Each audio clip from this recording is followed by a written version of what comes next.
నేను హెలికాప్టర్లో పైనుంచి వచ్చినప్పుడు తుమ్మలగారికి చూపించిన పాలకుట్ట లెక్క చీరలు కూడా ఎంత మంచిగా దసరపడి పాలకుట్టలు చూసినప్పుడు మా అక్కలు ఆ చీరలు కట్టుకొని వస్తుంది. ఇవాళ మా అక్కలు తెలంగాణ అక్కడ చూపించాలి. మా అక్కలందరూ పాలకుట్ట చీరలతో ఎంత మంచిగా ఉన్నారు. ఇంకా కూడా సంతోషపడతారు. మా అక్కలందరూ ఎంత మంచిగా అనిపిస్తారు. ఇవాళ మా అక్కలందరూ పాలకుట్ట చీర కట్టుకుని ధైర్యంగా మా తమ్ముడు వచ్చాడు పాలకుట్ట చీర పెట్టడం మాకు సార్ అని చెప్పి వాళ్ళ తమ్ముడు ఆశీర్వదించడానికి దూరం వచ్చాడు. మా అక్కలు ఆయన బతుకమ్మ చీర ఇచ్చింది.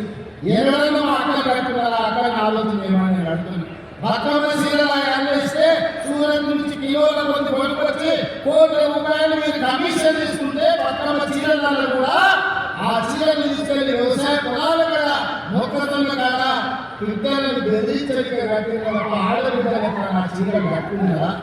మీ బతుకు జగ ఆడబిడ్డల చీరలు కూడా మీరు కమిషన్ మొదలెట్టబడితే మీకు కూడా భక్తే కానీ ఇవాళ మా ఆడబిడ్డల పరిస్థితి వచ్చింది.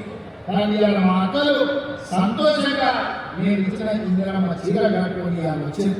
అదేవిధంగా మా పొన్న ప్రభాకర్ చెప్తున్నాడు మన సమగ్ర సాధన జాతరలా లక్షలాది మంది ఆడపిల్లలకు ఉచిత బస్సు ఇచ్చినామని. నేను అడుగుతున్నాను 2 ఏళ్ళ మా అక్కలే సాక్షి ఏడన్నా బస్సులో ₹1 అడిగి రాక మిమ్మల్ని అడిగి రాక నేను చెప్పలే అడిగిన మీ తమ్ముడు ఫోటో చూపించమని ఆయన చెప్పినారే కిరాయితే మా తమ్ముడు అంటే మా తమ్ముడు తెచ్చుకోకపోయినా చెప్పమన్నా 2 ఏళ్ళ ఆడపిల్లలకు ఉచిత బస్సు ప్రయాణానికి ₹9,000 కోట్ల నేను పొన్న ప్రభాకర్ గారికి లెక్క కట్టి నెల పైసలు కట్టిన మా ఆడబిడ్డలు బస్సులో ఉచితంగా పోతే ఆయన అమ్మగారికి పోవాలన్నా అమ్మవారిని దర్శించుకోవాలన్నా కొండగట్టు పోవాలన్నా వేమవాడ రాజాన్ని దర్శించుకోవాలన్నా ఇంకా ఆయన ముందర చేయి ఆపాలి మాట్లాడు. అయ్యా నేను రాజన్న దగ్గరికి పోయిస్తాను కొండగట్టు పోయిస్తా అంటే ఇంకా దసరా కదా దీపావళి పోదు కానీ లేకపోతే ఉగాది పండుగ పోదు ఇప్పుడు ఏంటో ఉన్నాయి. అమ్మగారికి పోయేటానికి దేవంత పురుషు వచ్చిన అమ్మగారికి పోయి చూపించడానికి ఆయన అనుకోడు. కడుపులో బాధ దుఃఖం ఉన్నా ఆయన నగ చేయకపోతే బస్సులో పోలేని పరిస్థితి మా అక్కలు మనసులో బాధ పెట్టుకొని ఇంటికాయన పిల్లల్ని చూసుకుంటుండే. ఇవాళ పరిస్థితి చెప్తుంది. ఇంటికాయన బయటపోతే అక్క అమ్మగారికి అమ్మని చూసి మన సాయంత్రం కూడా ఇంటికొస్తాం. అమ్మగారిని దర్శించుకోవాలంటే ఆలోచన బస్సు ఎక్కి పిల్లలు తీసుకొని చక్కగా పోయి ఊడిపోయి దర్శనం చేసుకొని ₹9,000 కోట్ల ఇవాళ మా ఆడపిల్లల కోసం నేను ఖర్చు పెట్టాను. ఒక్కొక్క అక్కకు ఒక్కొక్క సెలెక్ట్ నెలకు ₹4,500 మిగులుతున్న బస్సు ప్రయాణం ఒకరు చేసుకుంటున్నాను. ఇది నేను ఇచ్చింది కాదా? మహిళా సంఘాలు అనాథ సంఘాలు అంటే ఒక పట్టు ఉండే ఒక గౌరవం ఉండే. కేసీఆర్ వచ్చి కథం చేసిండు. పావులా లేదు, సున్నా లేదు, వడ్డీ లేదు, నగ లేదు. మా ఆడపిల్లలు చేతులు రాసింది గవ్వ లేకుండా చేసింది. మనం వచ్చినాక ₹27,000 కోట్ల ఆడబిడ్డల చేతులు పెట్టి మీరు వ్యాపారం చేయండి, మీరు పోలీసులు రాగండి. ₹27,000 కోట్ల ఇవాళ జీరో వడ్డీతో మా అక్కల చేతుల నగదు ఆడుతుంది.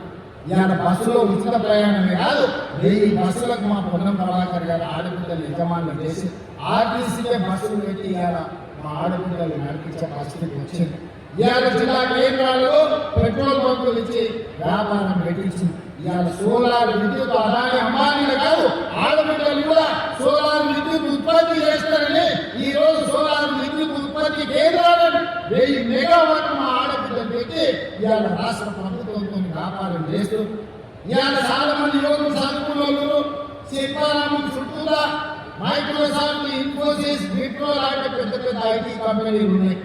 ఆ పక్కనే ఆడబిడ్డలకు ₹100 కోట్ల భూమి ఇచ్చి 150 స్టార్లు శిల్పారామం పక్కన పెట్టించి వాళ్ళు తయారు చేసే వస్తువులను ప్రపంచానికి అమ్మేటట్టు ఈ రోజు అవకాశం కల్పించినాం.